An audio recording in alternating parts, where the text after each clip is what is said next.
Sponsored by fashion gallery, Panipat में mobile का सबसे बड़ा शोरूम। हर मोबाइल की खरीद पर ग्लास गार्ड व कवर फ्री पाएं। मोबाइल की एक बड़ी range. Fashion gallery, GT road opposite पालिका बाजार, near Punjab National Bank, Panipat. Phone 9813030600। This program sponsored by Lord Shiva Enterprises, अपने आप में एक पहचान, नियर होटल वेस्ट, पानीपत। को sponsor by Kalakriti crockery gift. नया शोरूम होटल वेस्ट मार्केट के साथ जीटी रोड पर खुल गया है। अब 10,000 की खरीद पर कंपनी की एक प्रेस फ्री पाएं। फोन 9812500010।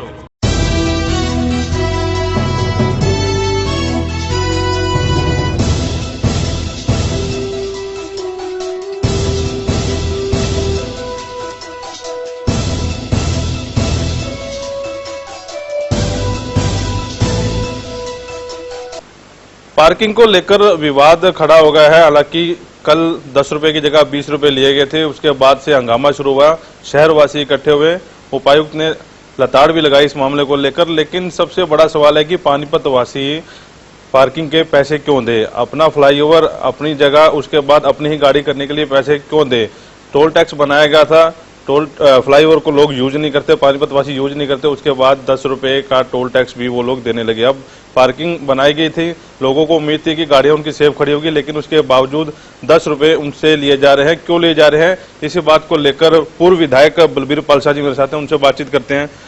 विधायक जी, मामला पार्किंग का आजकल उठा हुआ है, शहरवासियों के ऊपर सारा बोझ क्यों बढ़ रहा है? पहले टोल टैक्स का बोझ पड़ गया, हम लोग यूज भी नहीं करते, अब पार्किंग का बोझ भी। हालांकि ये जो दो नीचे खाते में NHI से शायद परमिशन नहीं है प्रशासन के पास, नीचे ये पार्किंग के ठेके दे दिए गए। देखिए, एक चीज तो स्पष्ट होनी चाहिए कि क्या म्युनिसिपल कमेटी एंटाइटल्ड है या नहीं है। पार्किंग की जगह उनकी नहीं है। नीचे जो फर्श लगाया गया है वो रिफाइनरी वालों ने लगवा दिया है, सफाई करवा दी है, इनका क्या लगा है?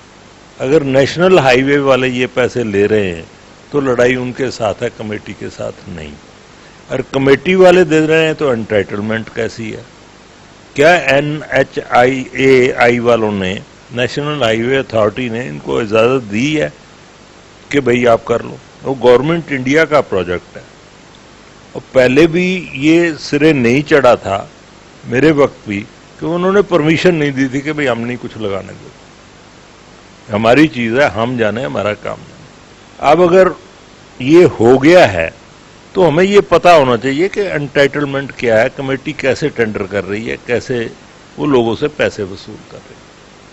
अगर उनके पास कुछ भी नहीं है तो ये बहुत गलत है। दूसरी बात कि अगर कमेटी पैसे नहीं लेती तो क्या फर्क पड़ता है, मुझे ये बताओ। तो ज्यादातर गाड़ियां पार्किंग में लोकल आती हैं पानीपत, बैंकों के सामने और जगह पे जहां जहां स्पेस। और जब ये सारा कुछ पानीपत वालों पे बोझ किस बात का पड़ना चाहिए, मुझे इस बात को समझ नहीं आई आज तक कि क्यों म्युनिसिपल कमेटी पैसे ले रही है, टेंडर कर दिए, ठेके कर दिए, ना वो मालिक ना उनका कोई पैसा लगा। और दूसरा, बड़ी बड़ी बड़ी बातें करी जा रही हैं कि पार्कों में हम लगवा देंगे संगे मरमर। तो यहाँ अगर लग भी गया है, पैसा कमेटी का नहीं है, सरकार का नहीं है, हरियाणा सरकार का नहीं है, तो बताओ ये किस बात के पैसे ले रहे हैं? ये तो फौरन विड्रॉ करना चाहिए, कैंसिल करना चाहिए। और जिन लोगों को ठेका दिया जाता है, ठेकेदार लोग बदतमीज किस्म के लोग होते हैं और वो उल्टे सीधे काम करते हैं। आज नहीं कल फिर शुरू हो जाएगा धक्के से। बाहर वाली गाड़ियों को थोड़ी बहुत परेशानी होगी, मैं चाहता हूँ बाहर वालों को भी वेलकम करने चाहिए, हमारे मेहमान हैं, उनको ठहराओ। अगर 4 गाड़ियां पार्क हो भी गई पानी के लिए तो क्या आफत आती? ये बातें बहुत लंबी करते हैं। मैं ये कहता हूं सारी गर्मियां इनको छबील लगानी चाहिए थी। पानी पिलाओ जो बाहर से आता है, पीले पे पानी का, सादा पानी आरओ का सारे निकाल के लें दें, क्या फर्क पड़ता है? क्यों वो 20 रुपए की बोतल बिस्लेरी की खरीद के उधर जाके परली साइड में इधर से पिए? कुछ लोगों को वहम है कि बिस्लेरी पीनी है तो पिए, और जिनको वहम नहीं है भाई आरओ का साफ पानी है पी ले, क्या आफत आई हुई। मुझे ये नहीं समझ आई ये सेवा कर रहे हैं या सिर्फ ड्रामे हो रहे हैं इस शहर में। कभी ये पार्क नहीं साफ हुआ, ये तालाब नहीं साफ हुआ, ये 4 साल में हर साल करवाओ ना।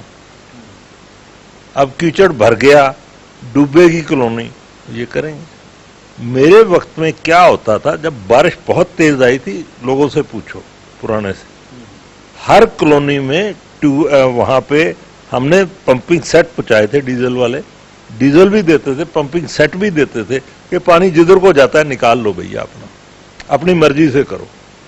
आज लोगों से पूछा जा रहा है कुछ इस बात। एक बड़ी छोटी सी बात आपको बताता हूं, पुरानी है। मुझे leader of Congress legislative party बना दिया गया 2005 में भी 2009 में भी। मैंने एक ही बात पूछी कि मेरे राइट्स एंड ड्यूटीज क्या है, कहते कुछ नहीं है। मैंने अच्छा मुझे वो दे दो, मैं बताता हूं मेरी राइट्स क्या है, लेकिन नहीं दिया मुझे लिख के, रेजोल्यूशन की कॉपी नहीं दी, सिर्फ इस डर से कि ये कहेगा ये मीटिंग का मालिक मैं हूं, तुम कौन होते हो विधायक दल की मीटिंग बुलाने वाले। जब मैं लीडर हूं तो बुलाऊंगा मैं, आप कौन होते हो, क्योंकि मैं उस वक्त ऊपर हूं, इक्विवेलेंट टू सीएम, बल्कि उससे भी ऊपर। जब विधायक दल का नेता जो होता है वो सबसे ऊपर हो जाता है। लेकिन ये ड्रामेबाजी के बिल्ले, मैंने कहा घर रखो भैया, मुझे नहीं चाहिए। इस किस्म के लेबल लगा के इन्होंने बहुत से लोगों को शहर में दुम लगा दी है। वो हर कोई समझदा मैं नेता, ये नेता हो तो करो, अपने एरिया का करो, दूसरा छोड़ दो। नेता तो आपके सामने है जी, वॉइस ऑफ पानीपत पर समय समय पर आप खबरें देखते रहते हैं। मानसून सिर पे है, उसकी तरफ ध्यान नहीं, किसी नेता का ध्यान नहीं। बीजेपी के लीडरों की बात की जाए, इनका आपस में तालमेल नहीं बैठ रहा। अगर जो ये लोग आपस में मिलकर शहर का सुधार करना चाहे तो 1 मिनट में सुधार सकते हैं। सबसे बड़ा मुद्दा, अब जो ताजा मुद्दा है वो आपको पता है कि पार्किंग को लेकर छिड़ी गए हैं। गुंडागर्दी पार्किंग के नाम पर कल पूरे पानीपत ने देखी क्या गुंडागर्दी मचाई है।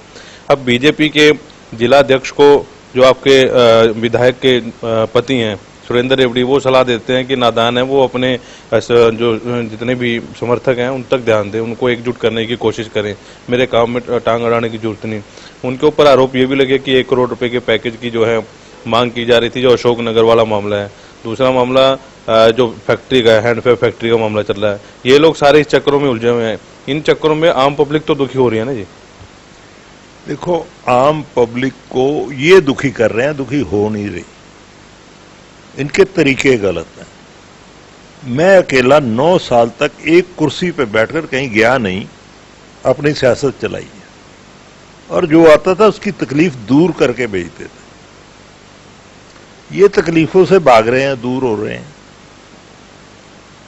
काम तो करना नहीं। कह देंगे वो मेरी बीवी को, विधायिका महोदय को कुछ पता नहीं है, सब पता मुझे है, विधायक मैं हूं। अब 2 विधायक कैसे चलेंगे पानीपत में? एक विधायक काफी होता है, उसमें दम होना चाहिए। ऑफिशियल मशीनरी सारी काम करती है, कौन नहीं कहता कि काम नहीं होता। आप पिछला वक्त देखिए, क्योंकि उस बुनियाद पे खड़े हो गए ये काम कर रहे हैं। हर वक्त कहते हैं शाह के तरह हम काम कर रहे हैं, करो ना, फिर दिखाओ को जलवा। पानी नहीं है हमारे मिल रहा स्वच्छ। हमारे कुछ हाली पार की बात करते हैं, कहते हैं संगमरमर लगवा दें, लगवाओ ना यार, संगमरमर छोड़ जो मर्जी लगवाओ, कम से कम झील में पानी तो डलवा दो। ये हो नहीं रहा कुछ, ऊपर ऊपर से पोचे मारते हैं। और जब आप भी इंटरव्यू लेते हैं ऐसा लगता है कि ये मिला जुला है कुछ इंटरव्यू, कि उनको लपेटे में नहीं लेने की कोशिश करते। लपेटे में लो ना, फिर समझ आए। मेरे शायद इंटरव्यू आपने ध्यान से नहीं सुने। वॉइस ऑफ पानीपत आम आदमी की पहचान, आम आदमी की आवाज बना हुआ है इस समय। जितने इंटरव्यू हम लोग लाग लपेट के, बिना लाग लपेट के लेने, तो शायद भी कोई चैनल या कोई मीडिया करता होगा।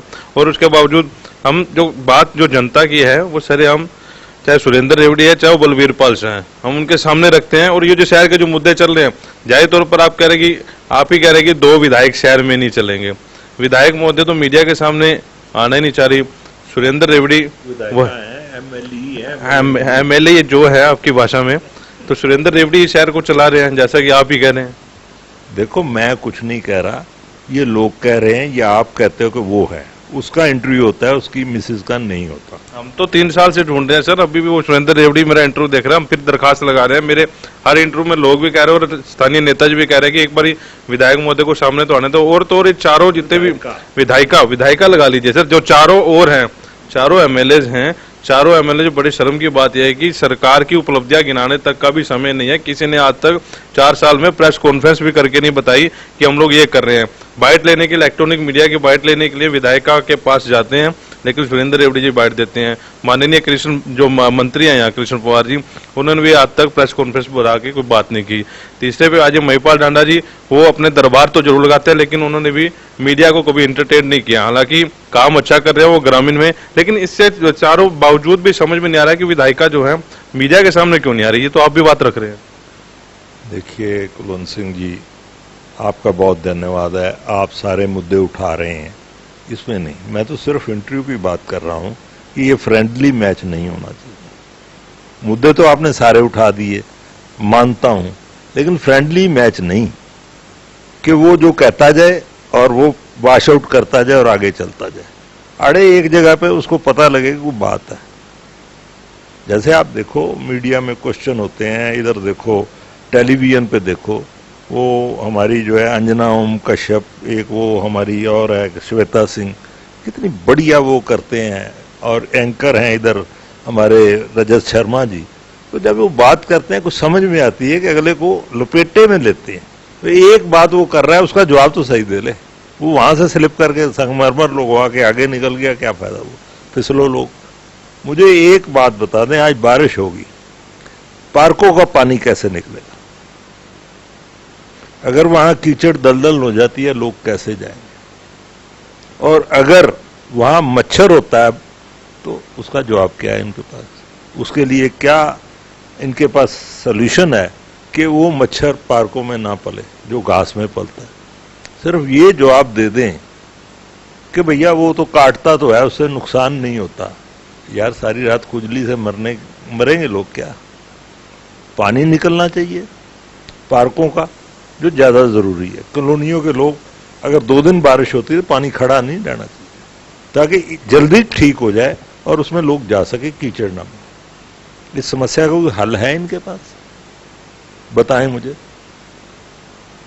सवाल पूछ रहा हूं, हाल तो मेरे पास है, लेकिन इनके पास है? आप चलो, एक छोटी दरखास्त आपसे है, शायद विधायिका जी चैनल पे नहीं आना चाह रही, आप सुरेंद्र रेवड़ी को कह दो कि अपनी पत्नी को आगे करे, तो हम उनसे कुछ सवाल जवाब तलब करें इस बात को लेकर। भैया मैं नहीं कहूंगा कि अपनी द्रौपदी को आगे करो, इस मामले में मैं नहीं, ये उनके घर का मामला है, वो जाने। ये तो विधायिका महोदय ने अगर इलेक्शन लड़ना है तो बाहर आना पड़ेगा। अगर ये इस तरह उलझा के बात करते हैं कि बात इसने करनी है, या तो ये करने नहीं देता, वो बेचारी तो सीधी सादी है औरत, घरेलू बन गई, लेकिन 4 साल में एक्सपीरियंस हो जाता अगर उसको थोड़ी सी छूट गई। अब ये जगराते में चले जाओ, स्वामी जी आए हैं वहां माथा टेक लो, मंदिर में चले जाओ, या कोई लेडीज का फंक्शन है उसमें चले जाओ, दूसरी जगह जाने नहीं देते ना। तो वो तो अलग तरह की राजनीति कर रहे हैं, उनका तो कहना है कि मेरी राजनीति कुछ दूसरे तरीके की है। उसी तरह शायद मंदिर में जाके या स्वामी जी के चरणों में जाके वहां से कुछ वोट मिलते हैं, इसमें कोई शक नहीं। जब ये लोग आशीर्वाद देते हैं, मिलते हैं, मेरे को भी देते रहे, मिलते रहे, ऐसी कोई बात नहीं, मैं इस बात से इनकार नहीं करता। लेकिन सवाल वो नहीं है, सवाल इस बात का है कि और भी लोग हैं, और भी स्थान हैं, वहां भी तो जाए ना। वहां कोई नहीं जाता तो ये फिर गड़बड़ होती है। अगली बार वोट लेने हैं तो सिर्फ एक बरादरी में घूमने से काम नहीं चलेगा, 4 वार्डों में घूमने से काम नहीं चलेगा, सारे शहर में कम फंक्शन होता है। वहां जाए, बिना बुलाए जाए, बुलाना जरूरी है क्या? हम जाते थे, जहां देखते थे महापुरुष बैठा है, माथा टेक आते थे, क्या फर्क पड़ता? बताओ। अभी 1 साल है, शुरू हो जाए। राहुल गांधी शुरू हो गए थे, उनको होने में क्या दिक्कत है? सलाह दे रहे आप उनको? हाँ, सलाह दे रहा हूं, मैं तो कहता हूं हुए, हम भी एक्टिव हो जाएंगे ना। ये तो इनएक्टिव है, कुछ भी नहीं है, और 2-4 वार्डों में इनका वोट है, वहीं फंसे रहेंगे, शहर में कुछ नहीं मिलना। पीछे 53,000 रुपए का जो 53,000 का आंकड़ा ये कह रहे हैं कि 53,000 का आंकड़ा कर लिया, क्या मानते हो मोदी के लाए थे क्या कोई नया चेहरा लोग देखना चाह रहे थे? ऐसा है कि लोग नया चेहरा नहीं मुझे देखना चाह रहे थे, मैं था नहीं। एक दूसरा, हमारे कुछ साथी बागी हो गए, अगर भाई आ जाता तो कोई दिक्कत नहीं थी, उसकी वजह से ये सब हुआ है। उन्होंने समझा कि मैं भेज रहा हूं, मैंने ऐसा कोई पाप नहीं किया, किसी को कहा नहीं कि आप जाएंगे, वो चले गए, उन्होंने सोचा साथी आ गए, शाहजी आ गए, ये चक्कर है और कुछ नहीं। जब मैं जाऊंगा तो उनकी बात जीरो हो जाएगी साथियों। पर्सनली कहीं जाऊंगा तो वो फिर नीचे लग जाएंगे। शायद कुछ ऐसा नहीं हो रहा कि आप दोनों भाइयों की लड़ाई में लोग जो है मजा ले रहे हैं, जैसा भी आप कह रहे हैं कि मैं नहीं था, भाई आगे आ गया, इसका फायदा उठा लिया? देखो भैया, मजा ले रहे हैं, शुरू से ले रहे थे। उंगली किसने दी? मैंने दी कि लड़ तू। जब मेरी हुड्डा से सीधी लड़ाई है, ये उसके आगे नाक रगड़ता है, मैं कैसे बर्दाश्त करूं? मैं रावण ही सही, मर जाऊंगा लेकिन अनख के साथ। ये नहीं है कि ये छोड़ के चला गया तो राज इस गद्दी मिलनी है, ये पानीपत वाले राजगद्दी नहीं देने वाले, क्योंकि यहां का समीकरण कुछ और है। पानीपत का सिख भाई इससे राजी नहीं है, अग्रवाल समाज इससे राजी नहीं है। सीधी बात करता हूं। किसकी बात कर रहे हैं आप? जिसकी बात आप कर रहे हैं, वो भीषण की, लंका छोड़ के चला गया। मैं तो सीधी कर रहा हूं कि जब ये समाज के लोग इस तरह बटे हुए हैं, जैन समाज इसके साथ राजी नहीं है चलने को, किसको चलाएगा? ये ठीक है 10% 15% वोट हर कोई ले लेता है, लेकिन मेजॉरिटी कॉलोनियों में कोई पता नहीं है कौन है कौन नहीं है, किसका काम किया है किसका नहीं है। तो बताओ उस आदमी को इस तरह लोग एक्सेप्ट कर लेंगे? शाहजी, समीकरण तो ईश्वर भी इशारा कर रहे हैं कि अगर जो आप दोनों भाई इकट्ठे हो जाते हैं तो शाह परिवार का जो दबदबा था फिर से कायम हो जाएगा। मेरे दबदबे में तो कमी नहीं है, इनका दबदबा कम हो गया। चार बदमाश लेके गोलियां चलाओ, ये करो, वहां जाओ, क्या था? पहले भी कुछ नहीं था, अब भी कुछ नहीं। लोग समझते हैं, कुछ थोड़े बहुत लोग हैं पुराने जिनके काम किए हुए हैं मेरे वक्त में, तो ठीक है। लेकिन जब मैं निकलूंगा, नाम तो मेरे से हुआ है जो कुछ हुआ है, मेरी सलाह से, मेरी मर्जी से, मेरी छत्र छाया में जो काम हुआ है, जब मैं निकलूंगा, आप कैसे मान रहे हैं कि मैं कमजोर हो जाऊंगा? मौजूदा जो सत्तारूढ़ की पार्टी के नेता वो कह रहे हैं कि बलवीर पाल शाह में बहुत दम नहीं रहा, बीमार रहते हैं, कैसे दोबारा आएंगे? 2 घंटे खड़े भी नहीं हो सकते। वो ठीक कहते हैं मेरे भाई, मेरा चेहरा देख लेंगे ना फिर समझ आ जाएगी।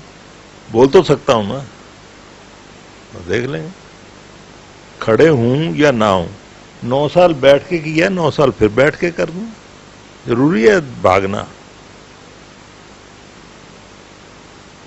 शायद कोई 1% अभी हम लोग पब्लिक में जाते हैं, चुनाव भी नजदीक आने वाले हैं, मार्केट में जाते तो लोग कुछ इसी तरह की बातें करते हैं कि इन दोनों भाइयों को इकट्ठे हो जाना चाहिए। कहीं 1% चांस है कि आप लोग दोनों भाई मिलकर?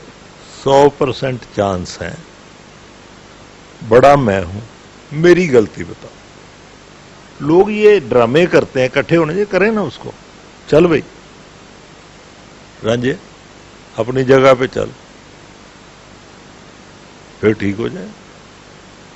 हाँ, गलती भी करे, सॉरी भी ना फील करे, मेरे ऊपर चढ़े तो नहीं हो सकता। कब तक? मैं भी उसी बाप का बेटा हूं, उसी खानदान का हूं। अगर इसके पास अनक है तो मेरे पास थोड़ी है क्या? मेरे और ज्यादा। मैं तो ननकाना साहब से आया हूं, बहुत बड़ी अनक रखता। तो आप बड़े हैं, छोटे भाई को माफ भी कर सकते होंगे। अरे भाई, आएगा तो माफ करूंगा। कोई कहे तो राम राम भाई साहब, पीछे जो हो गया छुट्टी और आगे चलते। करो, आप करो ना, जो तमाशा देख रहे हैं शहर वाले करें। मैं कब कहता हूं नहीं करें?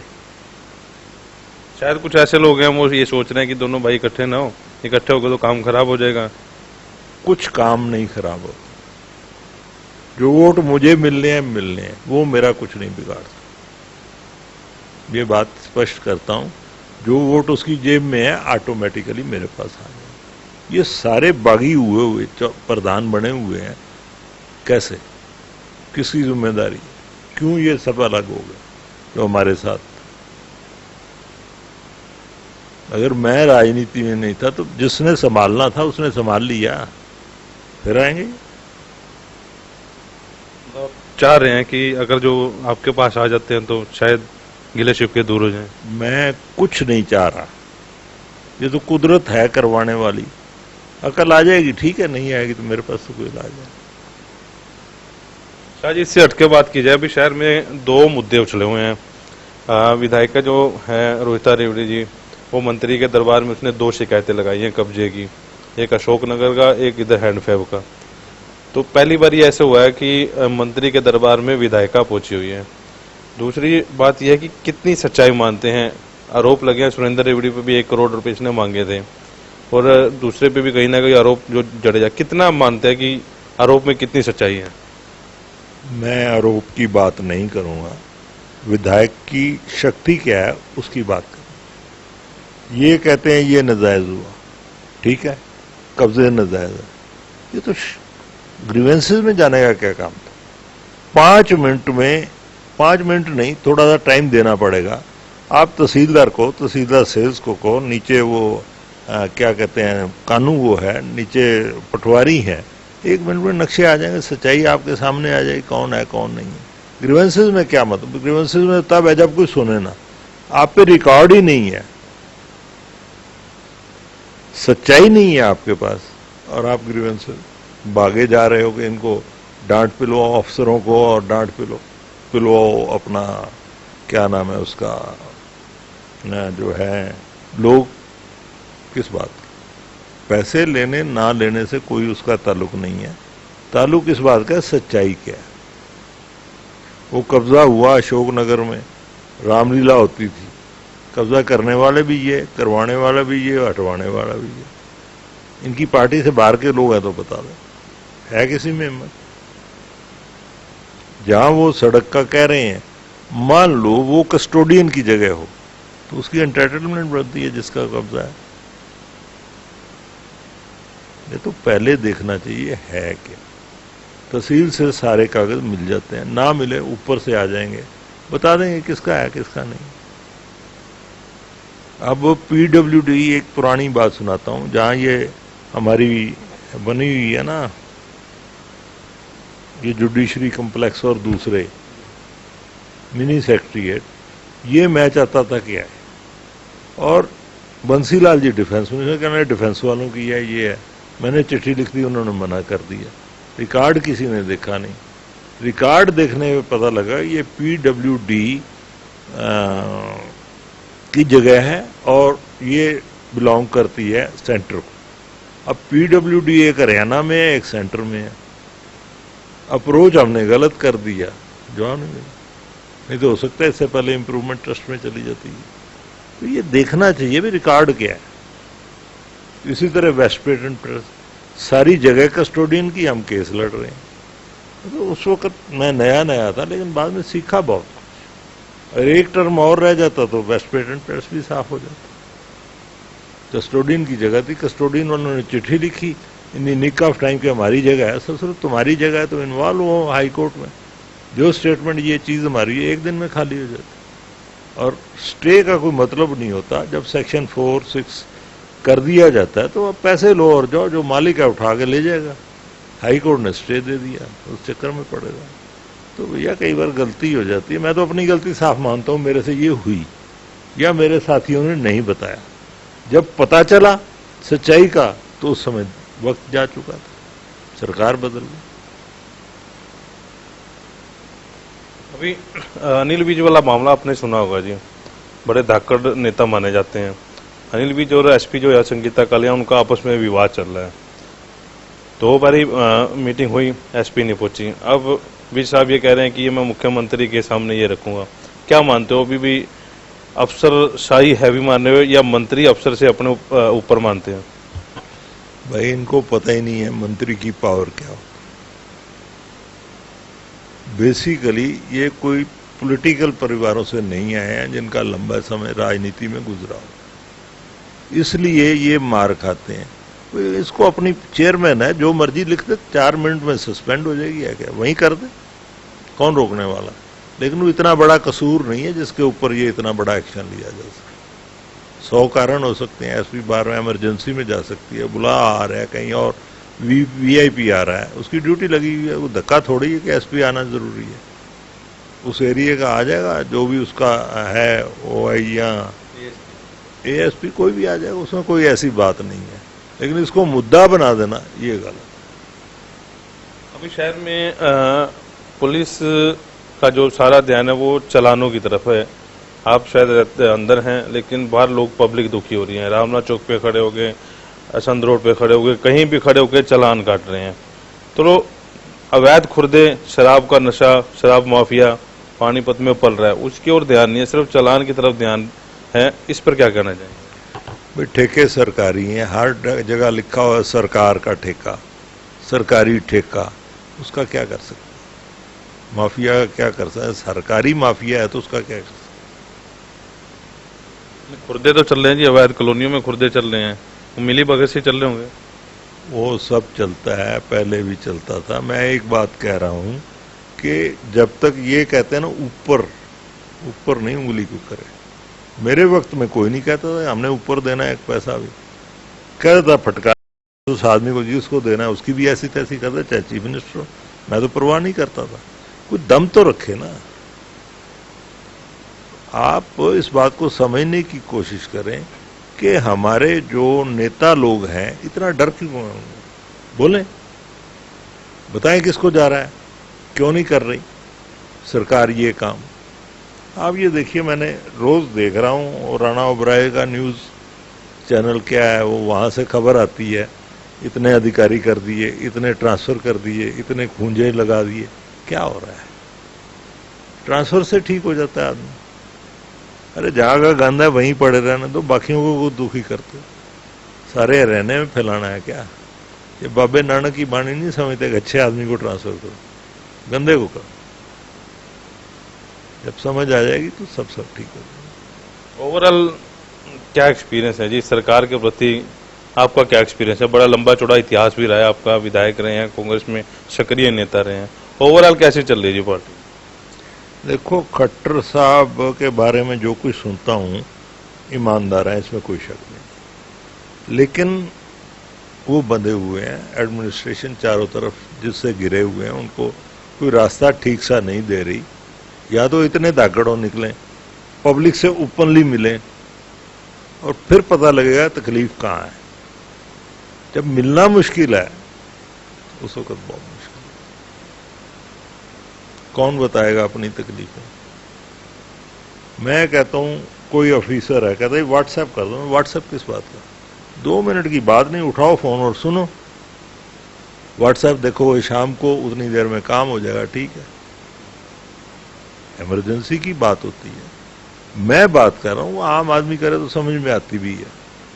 अगर मुझे भी उस कैटेगरी में रखा हुआ तो ठीक है भैया, करो, मैं क्या कह सकता? मैं तो यही कर सकता हूं ना। तो शायद इसी का नतीजा है कि बीजेपी के जो स्थानीय नेता हैं वो डरे हुए हैं। वार्ड बंदी जो चल रही है, रोज उसमें बदलाव हो रहे हैं। मेयर जो है कांग्रेस का मेयर था, जो अपने आप को कहता है मैं कांग्रेस का मेयर हूँ, उसके पीछे लगे हुए, उसके वार्ड भी, उसमें भी रोज बदलाव है। तीसरे दिन उसमें कोई और वार्ड से लड़ा देंगे, उसी को बनाएंगे अगर ये गड़बड़ करेंगे तो। ये क्या बात हुई? उस आदमी को हटाने में किस लिए डर, किस बात का है उससे? क्यों गड़बड़ी कर रहे हैं? कि हमारा बन जाएगा? नहीं बनेगा। बनेगा तो फिर जिसको शाह चाहे। तो बिल्कुल ये थे पूर्व विधायक बलबीर पाल शाह। बड़ा धाकड़ इंटरव्यू दिया। वॉइस ऑफ पानीपत को भी उन्होंने सलाह दी कि कुछ अच्छा काम करें। हालांकि हम अच्छा काम करने की कोशिश कर रहे हैं, लेकिन इनकी नज़रों में शायद हम थोड़ा नीचे हैं। कोशिश करेंगे और ऊपर जाने की, लेकिन कुछ सवालों को ऐसे भी जवाब दिए जो वाकई इंटरव्यू देखने लायक था। और इस इंटरव्यू को आप पूरा देखिए और शेयर जरूर करिए, क्योंकि शहर की राजनीति में भूचाल लाने के लिए विधायक, जो पूर्व विधायक है बलबीर पाल शाह, वो जल्दी पब्लिक के सामने होंगे और कह रहे हैं कि मेयर भी उनकी पार्टी होगा जिसे शाह आशीर्वाद देंगे। वॉइस ऑफ पानीपत के लिए प्रदीप पंचाल के साथ कुलवंत सिंह।